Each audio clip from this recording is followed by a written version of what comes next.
Saudi আরব প্রবাসীরা একটু সাবধানে থাকার চেষ্টা করবেন। ইদারিং অনেক ধরপাকড় চলতেছে, বিশেষ করে রিয়াদে ধরপাকড় চলতেছে। গেছে কালকে আমার বাসার সামনে বাসা বাড়ির গাড়ি চালায় আমার মতো, তো আর কাগজপত্র সব আছে। ওই মানে ওর এক বন্ধুর কাছে গেছে, ওর বন্ধু আবার গাড়ি ধোয়া মোছা করে, আর কি গাড়ি ধোয়ার কাজ করে বিভিন্ন জায়গায়, সাইকেল নিয়ে গাড়ি ধোয়। তো যারা সৌদি আরবে গাড়ি ধোয় বেশিরভাগই আপনার ইন্ডিয়ান আর হচ্ছে বাংলাদেশি, সাইকেল দিয়া গাড়ি ধোয়। আর যারা গাড়ি ধোয় এর ভিতরে বেশিরভাগই থাকে অবৈধ লোকগুলাই বেশিরভাগ গাড়ি ঘুরিয়ে ধোয়। তো পুলিশেরা ওই হিসাবে জানে যে অবৈধ।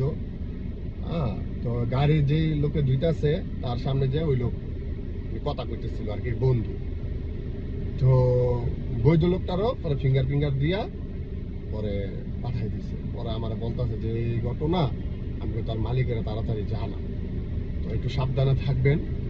আর যদি আপনি বৈধ হন বা আমি যদি বৈধ হই, তারপরও যে গাড়ি রাস্তার ভিতরে যে গাড়িগুলো ধোয় এটা বৈধ না আর কি। মানে ধরেন আমার কাজ একটা, আমি করতেছি আরেকটা, নিয়মের পরিপন্থী, মানে আমি নিয়ম মানতাছি না। আমার কাজ তো একটা, আমার বিশাল ভিতরে উল্লেখ আছে, আমার কাজ একটা, তো আমি করতেছি আরেক কাজ। তো সেই জন্য আপনি যদি কাগজপত্র থাকো, কাজটা অবৈধ, মানে আপনার নিয়ম মানতেছেন না। তো বিশেষ করে যারা এই কাজের সাথে জড়িত আছেন একটু সাবধানে থাকবেন। যারা বৈধ আছেন তারাও সাবধানে থাকবেন, আর যারা অবৈধ আছেন তারা তো সবসময় সাবধানে থাকবেন, কারণ এখন ধরপাকড় চলতেছে।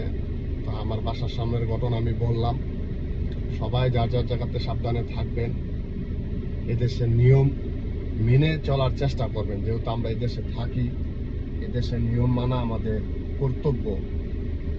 আর না হয়তো আমাদেরই নিজের ক্ষতি নিজেরই হবে, কারণ নিয়ম যদি না মানি, হয়তোবা আপনার এক সময় পুলিশে ধরছে, পুলিশের মন মানসিকতা ভালো ছিল, আপনার প্রতি মায়া লাগছে, ছেড়ে দিছে।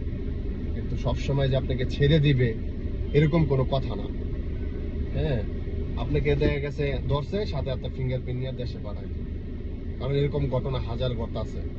দৈনিক প্রত্যেক সপ্তাহে আপডেট আসতেছে যে 20,000 মানুষ, 30,000 মানুষ, 15,000 মানুষ, 25,000 মানুষ প্রত্যেক সপ্তাহে পাঠাই দিতেছে, সপ্তাহে বা মাসে এরকম পাঠাইতেছে, দূরে পাঠাই দিতেছে।